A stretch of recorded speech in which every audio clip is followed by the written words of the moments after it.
Hello friends, welcome to my channel Education and Motivation by Vinay Grover.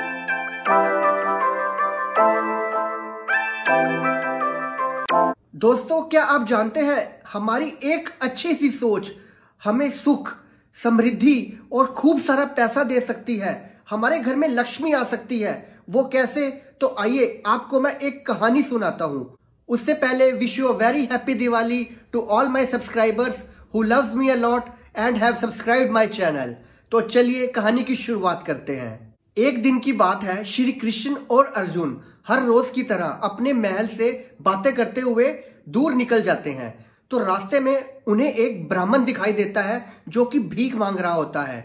ब्राह्मण को देखकर अर्जुन को उस पर दया आ जाती है और वो अपने गले में से एक सोने का हार निकालकर उस ब्राह्मण को दे देते हैं। तो ब्राह्मण वह सोने का हार पाकर बहुत खुश होता है और रास्ते में घर जाते जाते सोचता है, अब तो मेरी गरीबी खत्म, अब तो मैं इसको बेचकर अपना बढ़िया सा घर बनवाऊंगा। इतने में रास्ते में घर जाते जाते उस ब्राह्मण को चोर मिल जाता है जो कि उस ब्राह्मण से वो हीरे का हार लूट लेता है। ब्राह्मण बहुत ही दुखी होता है और मन ही मन सोचता है, मेरी तो किस्मत ही खराब है, और अपने आप को कोसता हुआ घर वापस चला जाता है। अगले दिन ब्राह्मण फिर भिक्षा मांगने के लिए निकल पड़ता है और अचानक श्री कृष्ण और अर्जुन फिर उस ब्राह्मण को भिक्षा मांगते देख लेते हैं। तो अर्जुन और कृष्ण उस ब्राह्मण के पास जाते हैं और उस ब्राह्मण से पूछते हैं कि हे ब्राह्मण, कल ही तो मैंने तुम्हें हार दिया था, तो आज क्या तुम्हारे को भिक्षा मांगने की जरूरत पड़ गई? ब्राह्मण अर्जुन और श्री कृष्ण को हार लूटने वाली कहानी सुनाते हैं और अर्जुन को फिर दोबारा दया आ जाती है और अर्जुन उसे अपने हाथ में से एक हीरे की अंगूठी निकालकर दोबारा उस ब्राह्मण को दे देता है। ब्राह्मण फिर खुश होता है और मन ही मन सोचता है कि अब तो मेरी गरीबी खत्म, और घर जाकर वह वो अंगूठी एक घड़े में छिपा देता है। वो घड़ा जो कि उसके घर में काफी टाइम से यूज नहीं हुआ होता है, और जाकर सो जाता है। अगले ही दिन ब्राह्मण के सुबह उठने से पहले ही ब्राह्मण की पत्नी पानी भरने के लिए नदी की ओर चली जाती है। पानी भर के लाते समय उस ब्राह्मण की पत्नी के हाथ से उसका घड़ा टूट जाता है। ब्राह्मण की पत्नी को याद आता है कि एक पुराना घड़ा भी हमारे घर पर पड़ा है जो काफी टाइम से यूज नहीं हुआ है, क्यों ना मैं घर दोबारा जाकर उस घड़े में पानी भरकर ले आऊं। वो घर आई, उसने घड़ा उठाया और वापस पानी भरने चली गई। उसने जैसे ही घड़े को नदी में डुबोया तो अंगूठी घड़े से निकलकर पानी में बह गई। जब वह घर आई तो उसने देखा कि ब्राह्मण अपनी झोपड़ी में कुछ ढूंढ रहा है।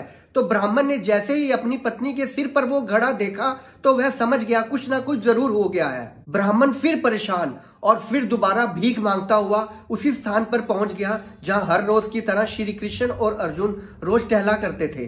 तो ब्राह्मण ने जैसे ही श्री कृष्ण और अर्जुन को देखा तो वो उनके पास चला गया और उसने अपनी सारी राम कहानी श्री कृष्ण और अर्जुन को सुनानी शुरू कर दी।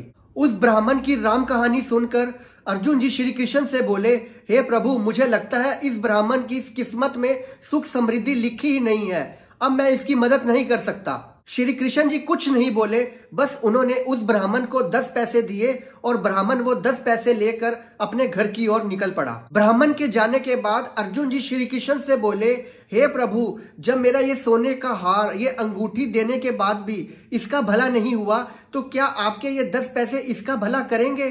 तो श्री कृष्ण जी बोले, अर्जुन देखते जाओ आगे क्या होता है।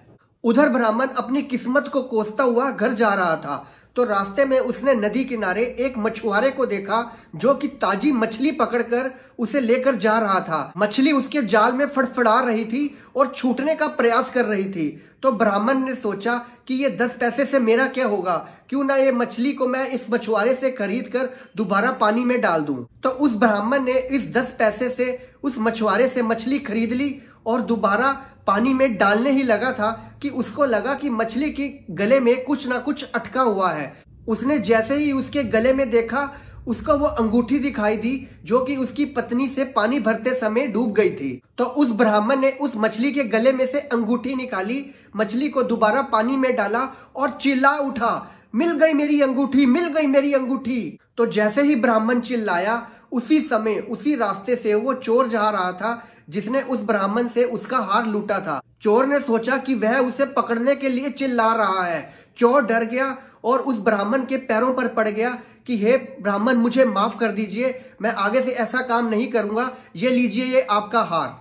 अगले ही दिन ब्राह्मण फिर श्री कृष्ण और अर्जुन के पास गया और उन्हें सारी बात बताई और श्री कृष्ण और अर्जुन का धन्यवाद भी किया। ब्राह्मण के जाने के बाद अर्जुन जी श्री कृष्ण से बोले, हे प्रभु, ये क्या चमत्कार है, मेरा ये हार, मेरी ये अंगूठी, इसकी कुछ मदद नहीं कर पाए और आपके 10 पैसों ने तो कमाल ही कर दिया, इसका कारण तो स्पष्ट करिए। श्री कृष्ण बोले, अर्जुन, ये चमत्कार नहीं, ये सृष्टि का नियम है जिस पर दुनिया काम करती है। जब उस ब्राह्मण के पास सोने का हार और अंगूठी थी तो सिर्फ वह अपनी जरूरतों के बारे में सोच रहा था, लेकिन जब उसके पास 10 पैसे थे तो सिर्फ उसने उस मछली के भले के लिए सोचा और उसके भले के लिए वो 10 पैसे खर्च कर दिए। तो फिर उस ब्राह्मण की जरूरतों की जिम्मेदारी मैंने ले ली।